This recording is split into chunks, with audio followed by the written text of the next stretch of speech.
দেখুন থরে থরে টাকা, নিউ আলিপুরের ছবি, ব্যবসায়ীর বাড়িতে কোটি টাকা, ইডির তল্লাশিতে 1,20,00,000 টাকা উদ্ধার।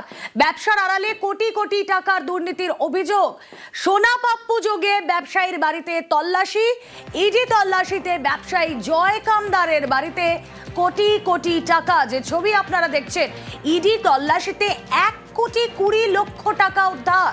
কথা বলবো, অনুপ প্রতিনিধি রয়েছেন সঙ্গে। অনুপ, এই 1,20,00,000 টাকা বাড়িতেই রয়েছে, এই নগদ টাকা কিসের টাকা?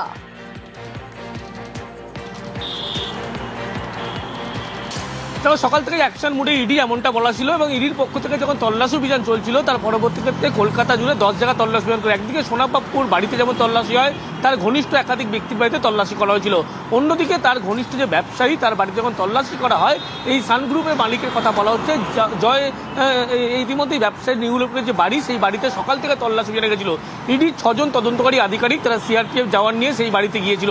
একাধিক জায়গায় যখন বাড়ির ভিতরে তল্লাশি করা যায়, দেখা যায় এই জয় কামদারের বাড়ির ভিতর থেকে কিন্তু এই 1,20,00,000 টাকা, বিপুল পরিমাণ টাকা উদ্ধার করে। যে টাকার হিসাব কোনোভাবে জিজ্ঞাসাবাদে তিনি স্পষ্ট করতে পারছিলেন না।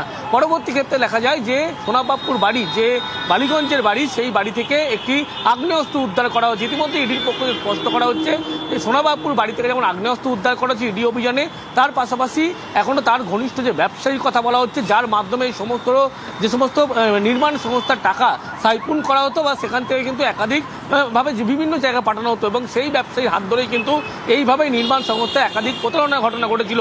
এবং এই জয় কামদার, যে নিউ আলিপুরের ব্যবসায়ী, তার বাড়িতে বিপুল পরিমাণে টাকা কিন্তু ইতিমধ্যে উদ্ধার হয়েছে। যে টাকার পরিমাণ 1,20,00,000 টাকা, এমনটাই ইডির পক্ষ থেকে স্পষ্ট করা হয়েছে।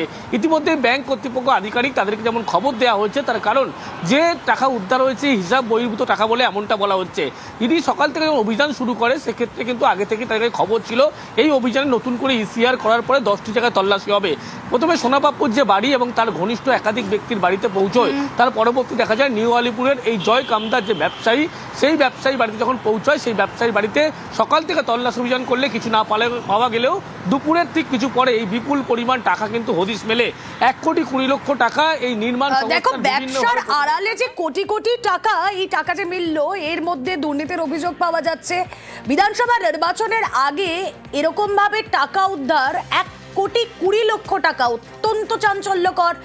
এই টাকা কি কোনোভাবে কারোর হাতে যাওয়ার জন্য রাখা হচ্ছিল?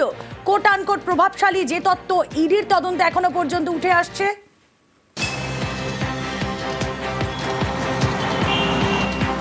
বিধানসভা ভোটের আগে যে পরিমাণ টাকা উদ্ধার, এর আগে কিন্তু ইডির পক্ষ থেকে সকাল থেকেই বলা হচ্ছিল যে বেশ কিছু প্রভাবশালীর কাছে কিন্তু এই সোনা পাপ্পুর হাত ধরে এই টাকা এক ব্যবসায়ীর মাধ্যমে পৌঁছে যেত। ঠিক তেমনটাই আন্দাজ করেছিল, এবং কোন কোন ব্যবসায়ীর কাছে কিভাবে লেনদেন হয়ে কোন কোন প্রভাবশালীর কাছে পৌঁছে গিয়েছিল, এই সমস্ত জানার জন্যই কিন্তু সোনা পাপ্পু ঘনিষ্ঠ ব্যবসায়ীদের জিজ্ঞাসাবাদ, সোনা পাপ্পুর বাড়িতে তল্লাশি, পরবর্তী ক্ষেত্রে নিউ আলিপুরের যে বাড়ি, সেই বাড়িতে ইডির পক্ষ থেকে সেখানে হানা দেয়, এবং সেখানে গিয়েই কিন্তু এই 1,20,00,000 বিপুল পরিমাণ টাকা ইতিমধ্যে উদ্ধার করতে পেরেছে ইডি। এবং ইডির পক্ষ থেকে জানতে পারা যাচ্ছে যে এই বিপুল পরিমাণ টাকা বেশ কিছু প্রভাবশালী ব্যক্তির কাছে কিন্তু পৌঁছে যাওয়ার কথা ছিল। এই নির্মাণ সংস্থার আড়ালেই কিন্তু এইভাবে প্রতারণা চক্র থেকে শুরু করে এইভাবে বেআইনি কাজকর্ম হতো, এবং সেই টাকা এই ব্যবসায়ীর মাধ্যমে বিভিন্ন জায়গায় পৌঁছানো হতো, এমনটাই ইডি জানতে পেরেছে। যে কারণে আজকে এই তল্লাশি অভিযান। আর এই তল্লাশি অভিযানে নজর থাক।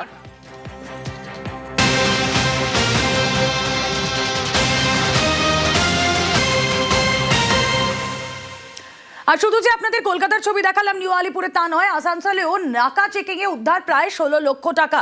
যে ছবি আপনাদের দেখাচ্ছি, নাকা চেকিং এ উদ্ধার হয়েছে এই টাকা। 19 নম্বর জাতীয় সড়ক, কাল্লা মোড়ে নাকা চেকিং, তল্লাশিতে উদ্ধার 15,81,500 টাকা। আটক এক, তাকে জিজ্ঞাসাবাদ করছেন আধিকারিকরা। জানবো আরো বিস্তারিত।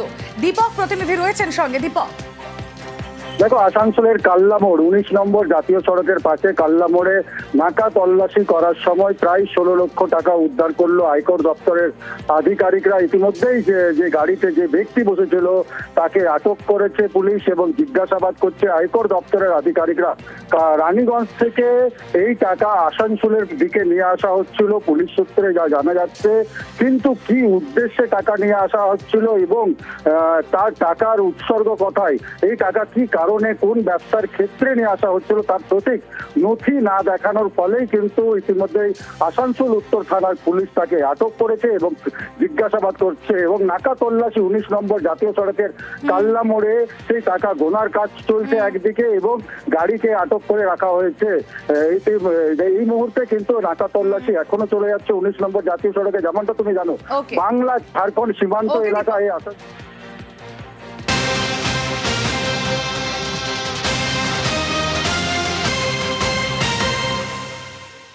আর এদিকে কোটি টাকার সোনা পাচারের ছক বানচাল। বিধাননগর পুলিশের নাকা তল্লাশিতে জালে 2 পাচারকারী।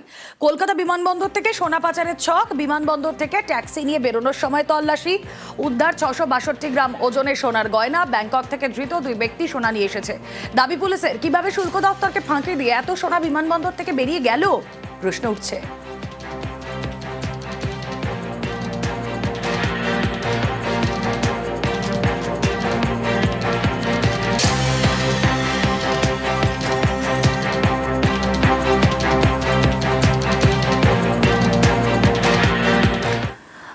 ফেব্রুয়ারি চূড়ান্ত তালিকা প্রকাশ করে কমিশন। তারপরেও নতুন নাম কেন?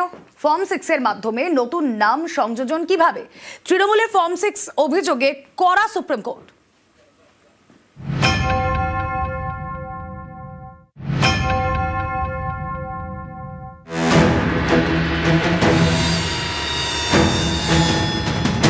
ফর্ম 6 ভোটার তালিকায় নাম তোলার জন্য এই ফর্মটি ফিল আপ করতে হয়। এই ফর্ম 6 জমা নিয়ে চাঞ্চল্যকর অভিযোগ করেছে তৃণমূল। তাদের দাবি, পশ্চিমবঙ্গের ভোটার তালিকায় বহিরাগত ঢোকাচ্ছে বিজেপি, যা মানতে নারাজ পদ্ম শিবির। বুধবার সুপ্রিম কোর্টে চলা এসআইআর মামলাতেও এই ফর্ম 6-এ কড়া সুপ্রিম কোর্ট। শীর্ষ আদালতের প্রশ্ন, 28শে ফেব্রুয়ারি চূড়ান্ত ভোটার তালিকা প্রকাশের পরে সেখানে নাম যুক্ত করা হয় কিভাবে? এখন ফর্ম 6 এর মাধ্যমে নতুন ভোটারের নাম উঠবে কেন?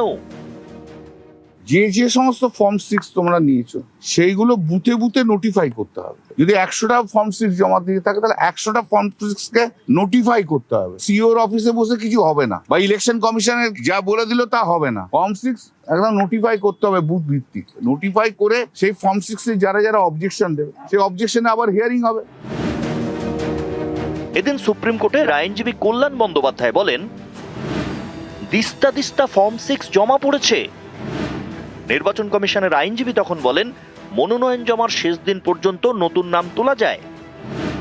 কল্যাণ বন্দ্যোপাধ্যায় বলেন, দিস্তা দিস্তা ফর্ম 6 জমা পড়েছে সিইও অফিসে, আমাদের কাছে ভিডিও আছে। নির্বাচন কমিশনের আইনজীবী বলেন, নাম তুলতে ফর্ম জমা করা অধিকার। কল্যাণ বন্দ্যোপাধ্যায় প্রশ্ন করেন, একজন ব্যক্তি কিভাবে 30,000 ফর্ম জমা করেন? প্রধান বিচারপতি সূর্যকান্ত তখন বলেন, আপনাদের আপত্তি থাকলে সেটা সেখানে জানান, আমাদের কাছে এই বিষয়ে কোনো নথি নেই। কমিশনের আইনজীবী ডিএস নাইডু তখন বলেন, আপত্তি থাকলে ফর্ম 6 এর বিরুদ্ধে অবজেকশন জানানো যেতে পারে। এরপরেই ফর্ম 6 নিয়ে কড়া মন্তব্য করে শীর্ষ আদালত।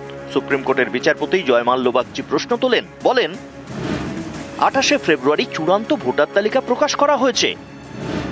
চূড়ান্ত তালিকা প্রকাশের পরে সাপ্লিমেন্টারি তালিকা প্রকাশ করতে বলা হয়েছে, কারণ সমস্ত বিচারাধীন ভোটারদের নিষ্পত্তি এখনো হয়নি।